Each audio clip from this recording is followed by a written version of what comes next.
Friends, स्वागत है आप सबका हमारे इस यूट्यूब चैनल रफ्तार स्टडी में। तो आज का जो हमारा टॉपिक है वो है लॉ ऑफ डिमांड।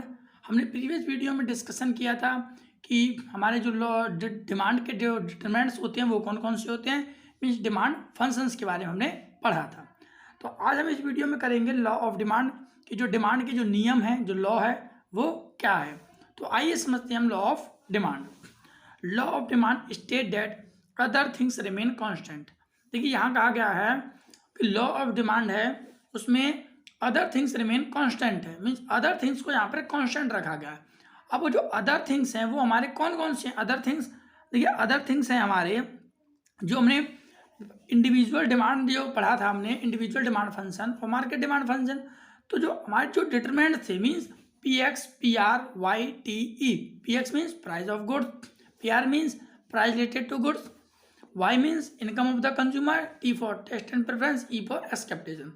तो ये जो थे हमारे डिटरमिनेंट्स ऑफ डिमांड वो सब क्या है, हमारे अदर थिंग्स है। उनको क्या रखना है, हमको रिमेन कांस्टेंट होने चाहिए, उनमें किसी भी प्रकार का कोई भी चेंज नहीं होना चाहिए। मीन्स जैसे पी एक्स है, पी एक्स का क्या मतलब है, on price of the commodity.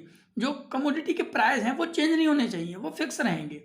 ठीक है। Same as Y for income of the consumer, वो भी सेम रहेगा। मीन्स कहने का मतलब है कि जो भी डिमांड के डिटरमिनेंट्स हैं वो सब क्या रहेंगे, हमारे वो रहेंगे हमारे constant. There is an inverse relationship between quantity demand and on price of the commodity. यहाँ पे मैंने बताया था प्रीवियस वीडियो में भी कि जो डिमांड है, डिमांड के साथ जो प्राइस का कैसा रिलेशन होता है, इनवर्स रिलेशन होता है, मीन्स नेगेटिव रिलेशन होता है। तो यहाँ बोला गया है there is a inverse relationship. Inverse relationship को शो करता है between quantity demand and on price of the commodity. तो प्राइस की कमोडिटी की जो प्राइस है वो और जो क्वांटिटी डिमांड है वो, इन दोनों के बीच में इनवर्स रिलेशनशिप है। इनवर्स रिलेशन मीन्स समझ में आ रहा होगा आपको कैसे, कि प्राइस बढ़ेंगे तो डिमांड घटेगा और प्राइस घटेंगे तो डिमांड बढ़ेगा। ये है हमारा इनवर्स रिलेशन। ठीक है। तो ये थे हमारे डेफिनेशन लॉ ऑफ डिमांड की। अब कोई भी लॉ है उसके लिए हमको अजम्पशंस की आवश्यकता पड़ती है, तो नीड ऑफ अजम्पशन। तो आइए समझते हैं अजम्पशन कौन कौन सी हैं जिसको लेकर के हमको चलना पड़ेगा। याद रखा, test and preference of the consumer remain constant.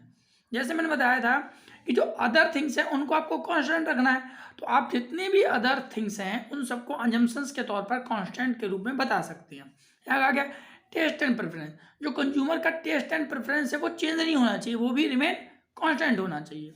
There is no change in income of the consumer. मैंने बताया था कि कंज्यूमर की जो इनकम है वो चेंज नहीं होना चाहिए, ना कम होना चाहिए ना बढ़ना चाहिए, वो भी हमारा एक फिक्स होना चाहिए। ठीक है ना, क्योंकि डिमांड यहाँ पर फेल हो जाएगा, क्योंकि कंज्यूमर की इनकम बढ़ेगी तो वो ज़्यादा खरीदेगा।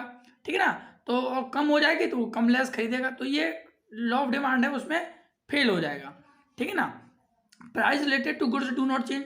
जो प्राइस रिलेटेड टू गुड्स थे हमारे सब्स्टिट्यूट गुड्स और कम्प्लीमेंट्री गुड्स, वो भी हमारे कैसे होने चाहिए, डू नॉट चेंज।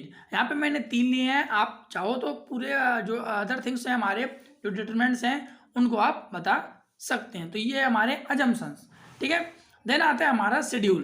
तो आइए हम समझते हैं शेड्यूल को। तो देखिए शेड्यूल में क्या है, ये दे रखा है P X means price of commodity और Q for quantity of a commodity. तो देखिए प्राइस हैं, पहले 10 थे तो 100 यूनिट खरीद रहे थे, 9 था तो 150। देखो प्राइस घट रहा है ना, तो जैसे ही प्राइस घटे तो डिमांड बढ़ गई, क्वांटिटी बढ़ा दी गई। सेम एज 9 से ये 8 हो गया तो और कम हो गया, देन 150 टू 200। देखिए पर्टिकुलर बढ़ रहा है कि नहीं, ये पर्टिकुलर बढ़ रहा है just because of decrease in price. Price के घटने पर क्वांटिटी बढ़ती है, यही बताता है हमारा लॉ ऑफ डिमांड। आइए इस शेड्यूल को हम शो करते हैं एक ग्राफ में। तो ये हमारा ग्राफ जैसा कि हमने शेड्यूल में बनाया था, वहाँ पे हमने क्या देखा था कि जो प्राइस है हमारे वो क्या हो रहे थे, पर्टिकुलर घट रहे थे, तो हमारी क्वांटिटी में चेंज आ रहा था। चेंज क्या आ रहा था कि क्वांटिटी हमारी बढ़ रही थी, क्योंकि प्राइस के कम होने पर क्वांटिटी हमारी बढ़ेगी। प्राइस के कम होने पर जो क्वांटिटी हमारी वो बढ़ेगी। ठीक है। तो सेम है, देखिए जब प्राइस यहाँ पर थे, ठीक है, यहाँ पर कोई भी आप मान सकते हैं, मान लीजिए 10 रुपीज़ थे, तो 10 रुपीज़ में इतनी क्वांटिटी खरीदी जा रही थी। ठीक है ना, अब इतनी क्वांटिटी खरीदी जा रही थी। अब जब प्राइस हमारा कम हो गया, देखिए स्लोप कहाँ गया है, हमारा डाउनवर्ड हो गया ये। ठीक है ना, डाउनवर्ड शिफ्ट हो गया। तो देखिए जब प्राइस जैसे ही कम हो गया, डिक्रीज हो गए, तो देखिए क्वांटिटी बढ़ा दी गई, ये क्वांटिटी हमारी बढ़ गई। बढ़ गई कि नहीं बढ़ गई, पहले क्यू था अब वो Q1 हो गया, मीन्स आगे की ओर शिफ्ट कर दिया। आगे की ओर शिफ्ट क्यों हुआ? क्योंकि आगे की ओर शिफ्ट होने का फॉरवर्ड शिफ्ट इसलिए ही हुआ है क्योंकि प्राइस से वो हमारे कम हो गए। तो ये बताते हैं हमारा law of demand. Thank you.